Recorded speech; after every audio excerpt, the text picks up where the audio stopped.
bonsoir et bienvenue sur ma chaîne. Alors, je vous retrouve pour un nouveau Vlogmas. Alors, aujourd'hui, il ne sera pas question de lecture, puisque je n'ai pas lu depuis hier au final. Aujourd'hui, je pensais lire et en fait, je me suis posé devant Netflix. Alors, pour vous raconter le programme des dernières heures, hier soir, j'ai accueilli mes trois sœurs, enfin mes trois petites sœurs, et on s'est fait une soirée TV et tout, elles ont dormi à la maison. Alors, on s'est regardé Mulan, le film, sur Disney+. C'était très sympathique, franchement, j'ai bien aimé, un peu différent du dessin animé, mais franchement, c'était sympa. Moi, j'ai bien aimé, mes sœurs ont adoré, et puis, par contre, c'était marqué 12 ans et plus, mais sincèrement, ma petite sœur qui va avoir 6 ans, elle a pu le regarder sans problème, quoi. C'était pas non plus, voilà, puis elle n'a pas été traumatisée ni rien.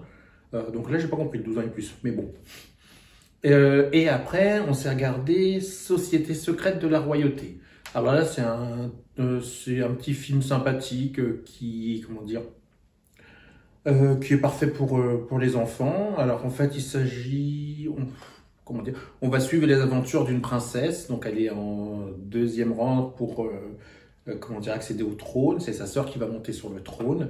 Et en fait, au départ, ça démarre tout tranquillement. C'est une rebelle, etc. et tout.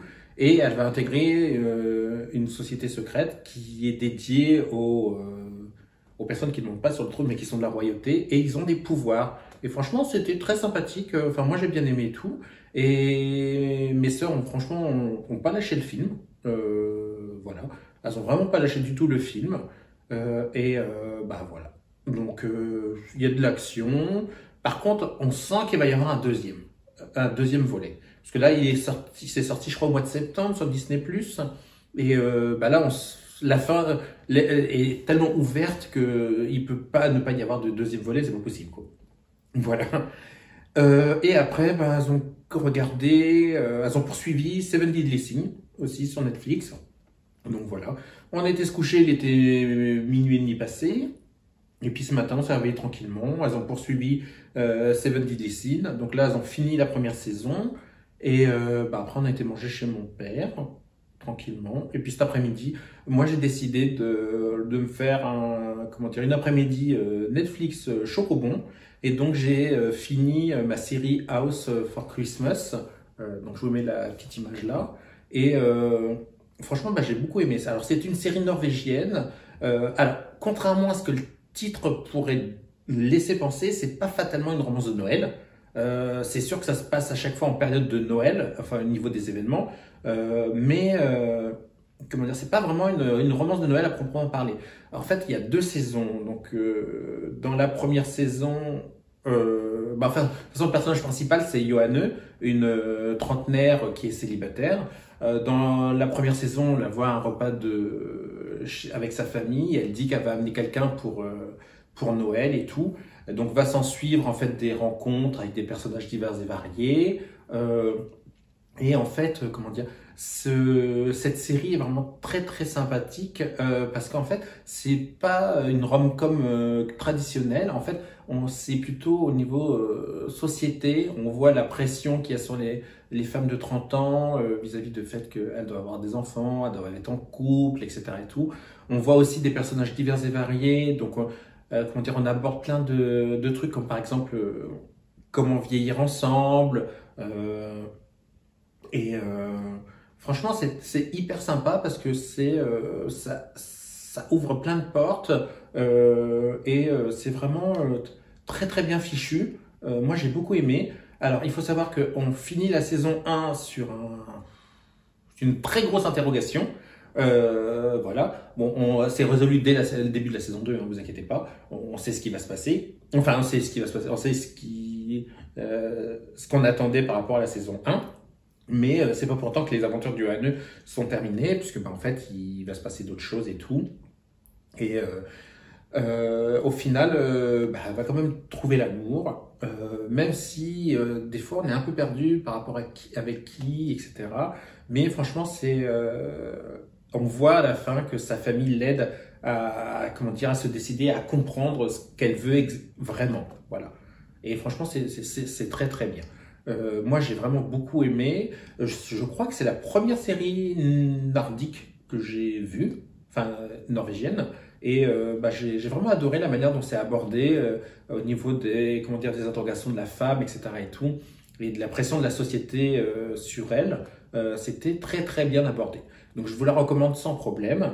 Après, je sais pas ce que je vais regarder. Parce que je sais pas si j'ai envie de lire. Alors j'ai bien envie de continuer, comment dire, Trois Mages et une Margarita, parce que j'accroche bien et tout.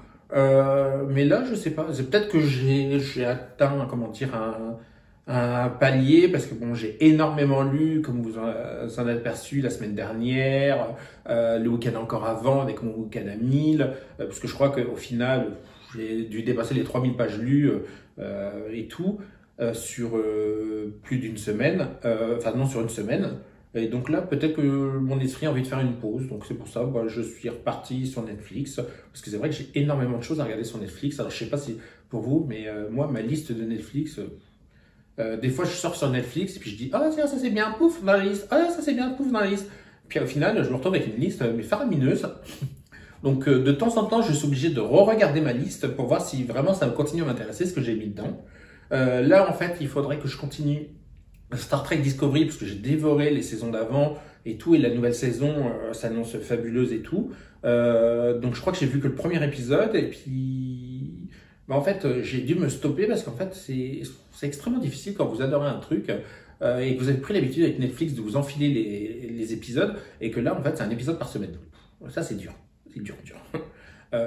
C'est peut-être pour ça aussi que sur Disney+, j'ai pas encore regardé la dernière saison de Mandalorian, parce que c'est pareil, un épisode par semaine, ça me frustre. C'est le même principe qu'en fait que Wattpad. Enfin moi, j'ai tellement pris l'habitude maintenant de pouvoir tout lire d'un coup que devoir patienter, c'est un peu dur. Surtout qu'en fait, avec mon homme, on ne regarde pas fatalement les chaînes nationales. Je dois vous avouer même que mon offre internet, c'est sans décodeur, puisque j'ai des Apple TV qui me permettent donc d'accéder à Netflix, Prime Video, à Disney+, etc. et tout.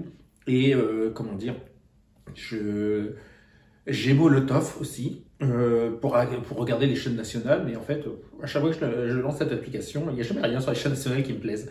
Voilà. Les seules choses que je regarde, je crois, sur la en fait, ce qu'on regarde, c'est Columbo, parce que mon homme est fan de Columbo. Donc, tous les samedis soirs, c'est Columbo.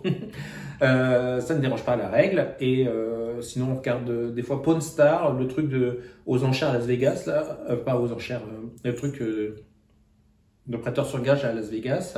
Et moi, j'aime bien regarder le dimanche les trucs de déco. Donc, ça, c'est sur Sister, je crois. Un truc comme ça. Mais sinon, par ça, en semaine, on regarde pas.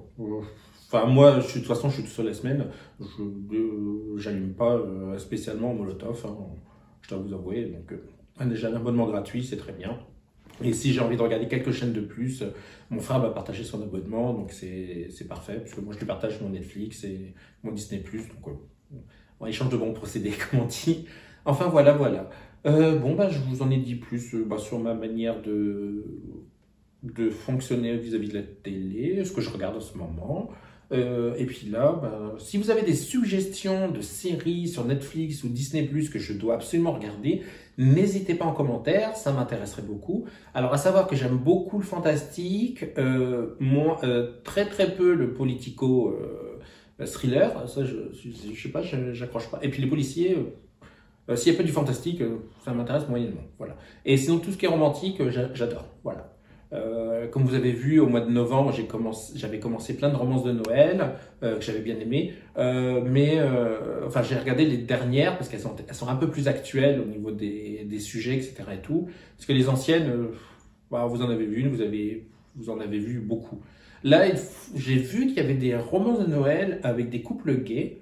Par contre, je sais pas où j'ai vu ça sur Internet.